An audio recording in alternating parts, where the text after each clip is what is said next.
Once again, welcome to all of you, my dear students.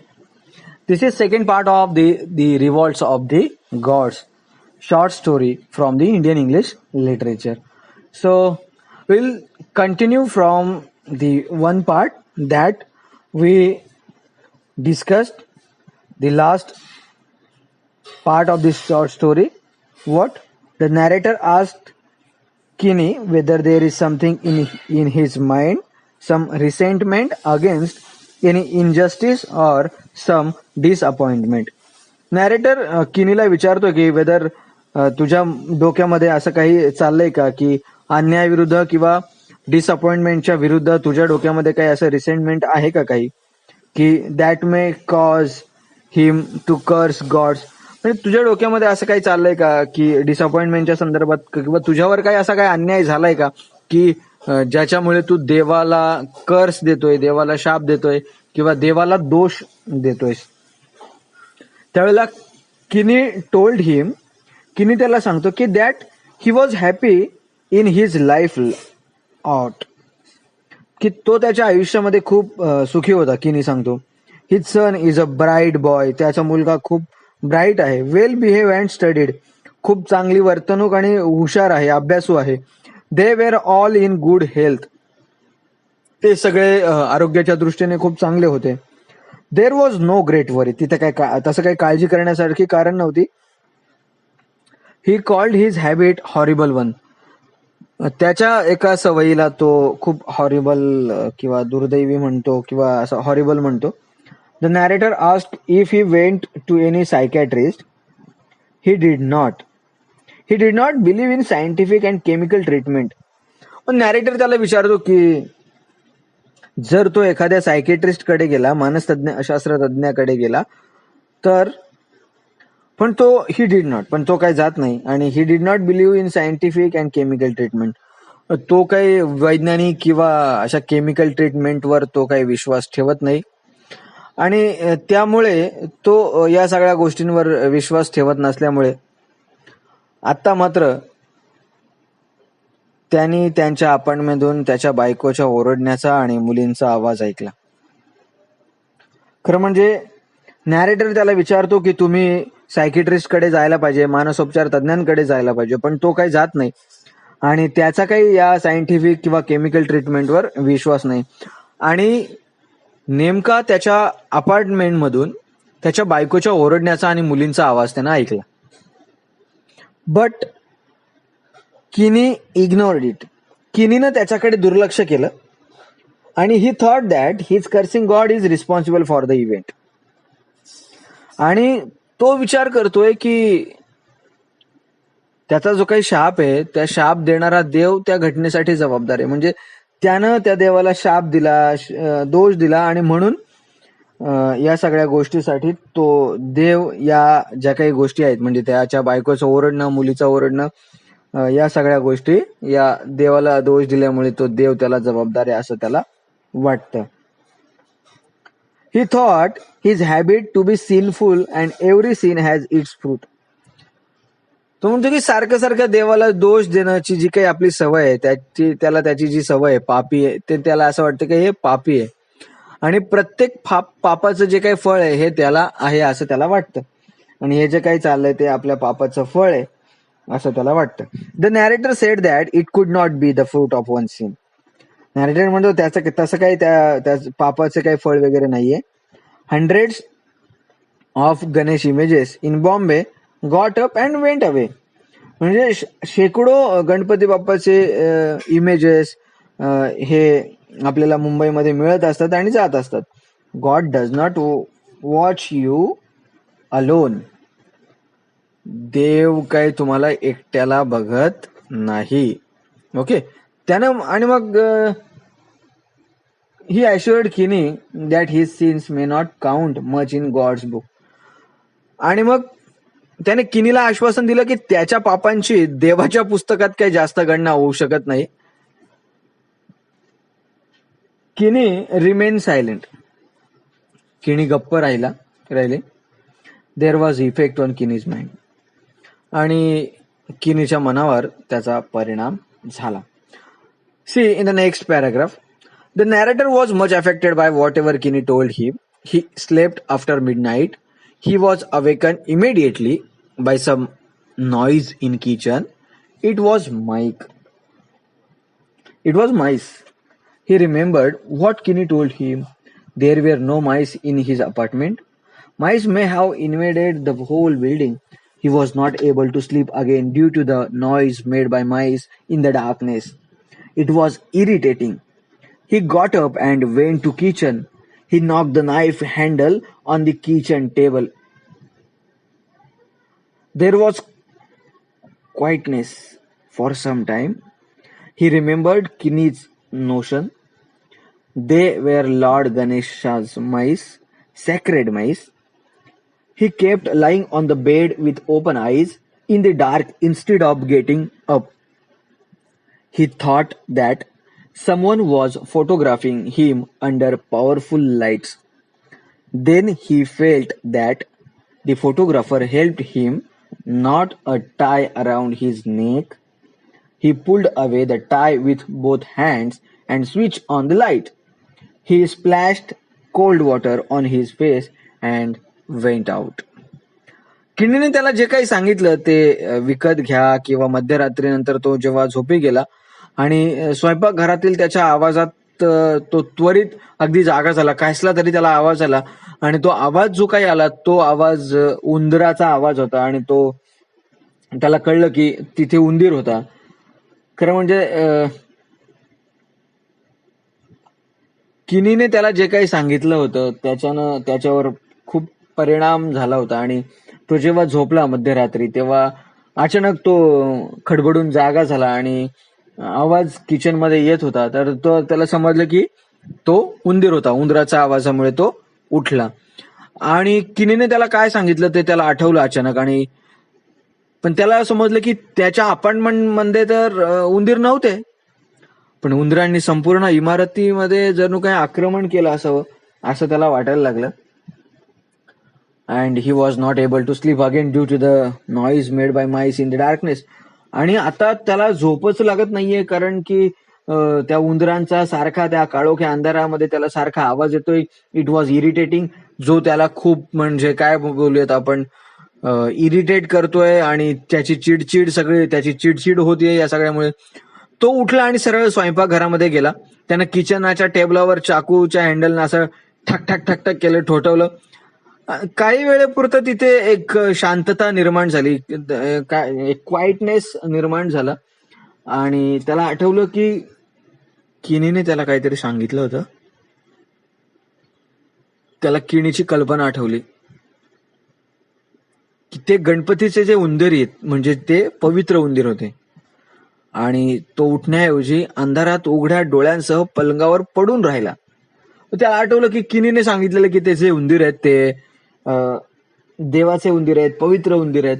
आणि म्हणून मग तो गेला आणि सरळ पलंगावर पडून राहिला, उघडे डोळे ठेवले आणि त्या अंधारामध्ये त्याने स्वतःचे डोळे उघडे ठेवून तो झोपला,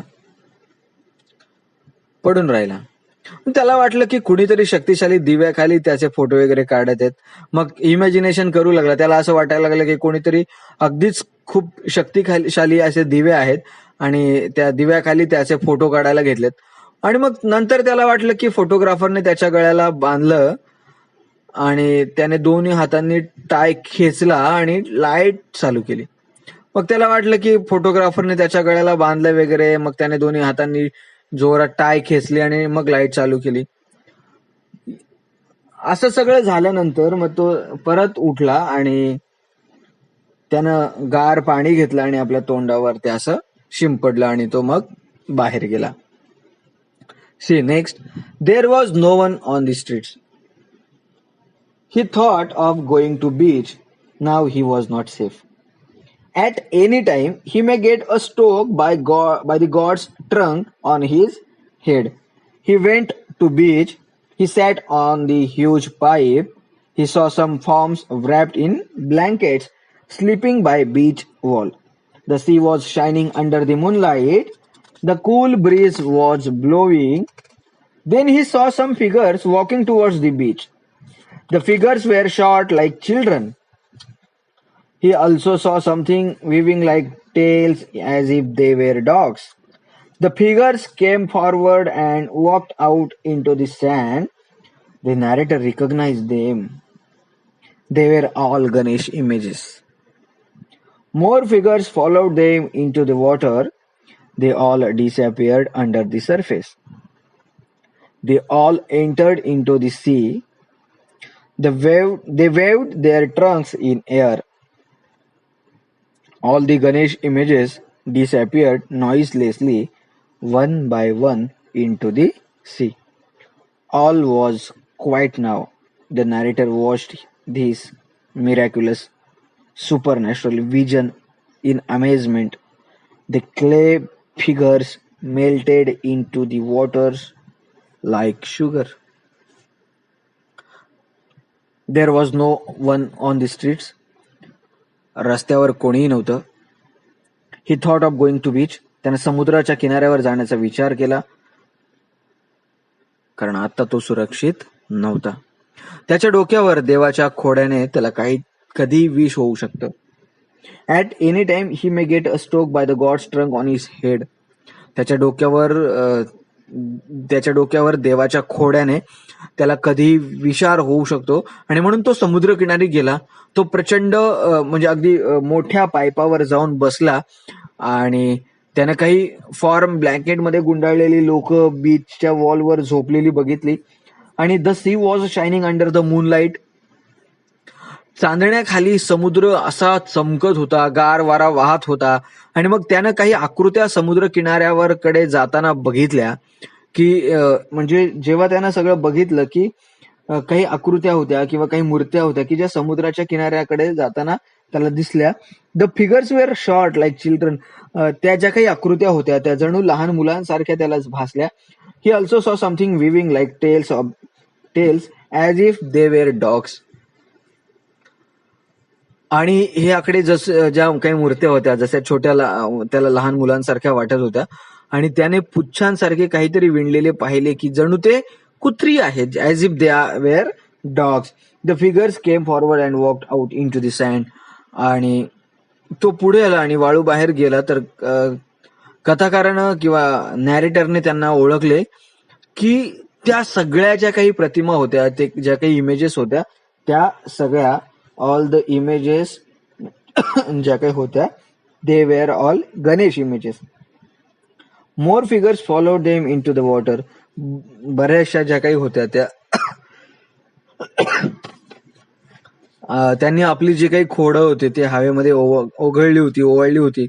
आणि बऱ्याचशा ज्या काही गणपती बाप्पाच्या मूर्त्या होत्या त्या एकाने एक मागामाग काय म्हणतो आपण वन बाय वन या समुद्रामध्ये मिश्रित होत होत्या, मिक्स होत होत्या, डिसअपिअर्ड होत होत्या. ऑल वॉज क्वाईट नाव. आता जे काय होतं ते सगळं आता बरंच म्हणजे सगळं शांतता पसरली होती. सगळं काही शांत झालं होतं. सर्व आता बरेच होते. आणि कथनकार जो आहे, निवेदक जो आहे, नॅरेटर जो आहे, तो म्हणतोय की मी जे काही बघितलं, म्हणजे कथाकार जो काही आश्चर्यचकित होऊन तो बघतोय किंवा त्यानं जे काही बघितलं ते चमत्कारिक सुपर नैसर्गिक दृष्टी त्याने पाहिलेली आहे. आणि ते असं तो बघत होता जणू काही साखरेसारखं पाण्यात जसं वितळतं किंवा साखर जशी पाण्यामध्ये वितळते तशा पद्धतीनं या क्ले फिगर्स ज्या मूर्त्या ज्या आहेत त्या मूर्त्या या पाण्यामध्ये विरघळलेल्या आहेत. See, many questions came to the mind of the narrator.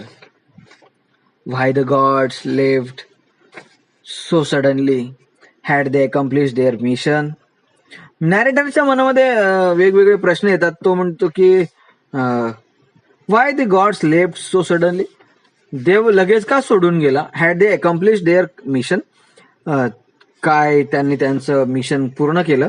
Y had they risen up. ते का उठले होते. Where they had failed to achieve some objective. त्यांनी किंवा त्यांना काही त्यांची जी काही उद्दिष्ट साध्य करण्याची होती त्याच्यात ते काय अयशस्वी झाले होते. These questions did not linger in his mind for a long time. तसं पाहिलं तर हे प्रश्न काही फार काळ त्यांच्या मनात राहिले नाहीत. ही थॉट दोज क्वेश्चन्स पॉइंटलेस. आणि त्याने सांगितलं, त्याला विचार केला की हे जे काही प्रश्न आहेत हे सगळे निरर्थक आहेत. All the figures went in to the sea. सर्व मूर्त्या ज्या काय आहेत त्या समुद्रामध्ये गेलेल्या आहेत. Then the beach was deserted. He fell asleep on the beach. आणि मग बीच हा एक प्रकारे डेझर्टेड झालेला आहे. He fell asleep on the beach. ओसाड झालेला आहे आणि मग तो त्या बीचवर झोपला. He awoke in the morning and went hope. जणू तो त्या सगळं बघितलं त्याने आणि मग नंतर तो बीच बघितला तर बीच ओसाड झालेला आहे. त्याच्यानंतर तो तिथे बीचवरच झोपला आणि नंतर जेव्हा तो सकाळी उठला आणि मग तेव्हा तो घरी गेला. ही thought over the event in the night. त्याने या सगळ्या प्रसंगावर किंवा या सगळ्या एकंदरीत घटनेवर त्याने विचार केला. He was confused whether it was a real event or just a dream. त्यानं याच्यावर विचार केला, हा फक्त म्हणजे स्वप्नच होतं की रिअल इव्हेंट होता. तो खूप गोंधळलेला होता आणि ही नक्की घटना वास्तविक होती की फक्त एक स्वप्न होती. राईट ना. See, he thought he was blessed among the men to see such a vision. त्याला असं वाटतं की तो असा दृष्टांत पाहतोय, असा जो काही इव्हेंट बघतोय, हे जे काही त्यानं दृश्य पाहिलं ते दृश्य पाहण्यामध्ये माणसांमध्ये मीच एक धन्य आहे किंवा माझे खूप गुडलक आहेत किंवा माझे ते पुण्य आहेत की मला असं सगळं बघायला मिळालं. Okay. He thought he was blessed among the men to see such a vision. Other people must have seen such a vision at different beaches. आणि इतर लोकांमध्ये अशा समुद्र किनाऱ्यांकडे अशी दृष्टी त्यानं पाहिलीच पाहिजे किंवा त्यानं आपल्या गावातल्या बालपणीत घटनेचे वर्णनही केले आहे. आता other people must have seen such a vision at different beaches. इतर लोकांनी देखील हे सगळं बघितलेलं आहे वेगवेगळ्या बीचेसवर. He also narrates the incident in his childhood in his village. त्याचबरोबर तो त्याच्या बालपणीचं देखील वर्णन करतोय की त्याच्या गावाकडे त्याने पाहिलं होतं. The astrologer in his village told the people that there would be great flood on the certain day which would wash away everything. जे ऍस्ट्रोलॉगर जे आहेत किंवा ज्योतिषी जे आहेत त्याच्या गावातल्या ज्योतिषांनी लोकांना सांगितलं होतं की विशिष्ट दिवशी मोठा फ्लूड येईल, मोठा पूर येईल आणि सर्व काही धुवून जाईल. He told the villagers to leave their huts and go to the top of the mountain to save themself. आणि मग त्याने गाववाल्यांना सांगितलं की आपण सगळ्यांनी झोपडी सोडून डोंगराच्या कुठल्या तरी शिखरावर जाऊयात आणि जर स्वतःला वाचवायचं असेल तर आपण सगळ्यांनी डोंगराच्या शिखरावर जाऊयात आणि तरच आपण वाचू शकतो. ओके. आणि पीपल लाफ्ड ॲट हिम. पण लोक त्याच्यावर हसले. On the appointed day he packed his bag and climb the mountain which was very hard. मग शेवटी ठरलेला जो काही दिवस होता किंवा ज्या म्हणजे एक अंदाज जो होता की या दिवशी एक फ्लूड येईल, तर त्याने ठरलेल्या दिवशी त्याने त्याची बॅग आपली पॅक केली आणि सरळ डोंगरावर तो चढला. अशा डोंगरावर चढला की जो खूप कठीण होता खरं म्हणजे चढायला. People laughed at him on the appointed and on the appointed day he packed his bag and climbed the mountain which was very hard. There was a great storm. एक प्रचंड वादळ त्या ठिकाणी आलं होतं आणि देअर वेअर हेवी रेन्स. खूप मुसळधार पाऊस पडत होता. Many trees fell. बरीचशी झाडं पडली होती. When the villagers search for the astrologer they found his stiffen dead body. When the villagers searched for the astrologer, जेव्हा गावातल्या लोकांनी ज्योतिषाचा शोध घ्यायला सुरुवात केली तेव्हा त्यांना त्याचा ताठरलेला मृतदेह सापडलेला आहे. स्टिफर्ड डेड बॉडी त्यांना सापडलेली आहे. He died with the thought he witness the end of the world. जगाचा शेवट त्यानं पाहिलेल्या विचारांनी तो मरण पावलेला आहे. He died with the thought he witness the end of the world. तो त्याला असं वाटतंय की जगाचा शेवट त्यानं पाहिलेला आहे हा विचार करून तो मृत्यू पावलेला आहे. The narrator went to his building. Narrator त्याच्या इमारतीमध्ये गेला आणि he went to Kinney's house. He told Kinney that gods had left. He asked how and when the gods left. He started to curse the gods as usual. Narrator त्याच्या बिल्डिंगमध्ये जातोय. बिल्डिंगमध्ये गेला आणि तो किनीच्या घरामध्ये गेला. तो किनीला सांगतो की देव आपल्याला सोडून गेले, देव निघून गेले. आणि जेव्हा तो किनीला सांगतो की देव सोडून गेले किंवा देव निघून गेले तेव्हा किनी त्याला विचारतो की देव कसे काय सोडून गेले, देवांना कसे व केव्हा त्यांनी सोडले, याबद्दल तो नॅरेटरला विचारतो. आणि तो त्याच्या सवयीप्रमाणे नेहमीप्रमाणे पुन्हा देवाला शाप देऊ लागतो. तर अशा प्रकारे the revolts of the gods ही शॉर्ट स्टोरी आपल्याला second year bachelor of arts Indian English literature मध्ये अभ्यासायला आहे, जी आपण या ठिकाणी 2 पार्ट मध्ये आपली शॉर्ट स्टोरी अनुभवलेली आहे. I hope guys all of you understood very वेल.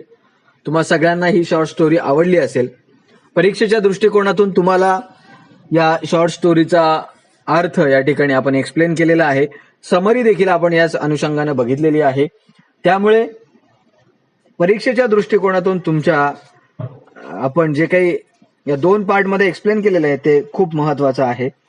एक शॉर्टकट मध्ये जर आन्सरचा विचार केला तर आन्सर कशा पद्धतीनं द्यायला पाहिजे, आयडल आन्सर कशा पद्धतीनं तुम्हाला परीक्षेमध्ये प्रश्न विचारला जातोय, डीप मध्ये विचारला जातोय, शॉर्टकट मध्ये विचारला जातोय, तर त्याचा एक आयडल आन्सर आपण असं देऊ शकतो की सुरुवातीला तुम्हाला तुमच्या लेखकाची माहिती लिहायची आहे. लेखकाबद्दल 4 ते 5 ओळी लिहायचे तुम्हाला. पहिलं पॅराग्राफ लेखकाबद्दल लिहायचंय. नंतर तुम्ही या शॉर्ट स्टोरीमध्ये इंडियन इंग्लिश लिटरेचर मध्ये या लेखकानं कुठल्या पद्धतीनं कुठल्या वातावरणाशी रिलेटेड ही शॉर्ट स्टोरी लिहिली आहे. त्यानंतर तुम्हाला लिहायचंय शॉर्ट स्टोरी कशी सुरू झाली. शॉर्ट स्टोरी सुरू झाल्यानंतर संपूर्ण शॉर्ट या स्टोरीमध्ये जे काही घटना घडलीय ती घटना तुमच्या प्रश्नाशी निगडीत तुम्हाला ते उत्तर लिहायचं आहे. ओके, सी द एक सच सम the one example of idle answer of the short story you can write down like this. Vilas Sarang is a well-known story writer. This story is the best example of his imaginative mind. He lived in Bombay. He must have observed the Ganesh festival in Mumbai. Ganesh festival is celebrated by the people of Mumbai on the large scale with the great pomp and devotion. There are thousands of mandals with the collect donation from the people. They bring the idols of images of various sizes. Many programs of entertainment are arranged. At the end of the festival, all the images are taken to the beach to be immersed. It is the usual practice in Mumbai. The writer, with his imaginative mind, creates an entertaining story. In this story, he imagines that all the Ganesh images get down from the various vehicles and disappear. Those images also strike the people in the isolated areas. No one is severely affected by it, but they are greatly shocked. They become normal afterwards. This story is creation of pure imagination of the writer. Through this story, he satirizes the people in Mumbai. After the disappearance of Ganesh images, people everywhere came together and discussed about the event. The women were frightened and children cried. It makes the readers laugh at whatever they read. He also speaks about the bad habits of some people who curse the gods. He is the psychic person. This story also throws light on the mob psychology of the people who live in close relationship. The theme of Indianness is also underlined. Ganesh festival is celebrated on large scale in Maharashtra and especially in Mumbai. The people of Mumbai participate in large number in immersion of processions of Lord Ganesha. So this type answer is requireable for your examination. So you can write like this in your exam. I hope that all of you understood very well, and I hope you like this explanation as well. So keep in touch with me and don't forget to subscribe our channel and keep studying. All the best. Have a good day.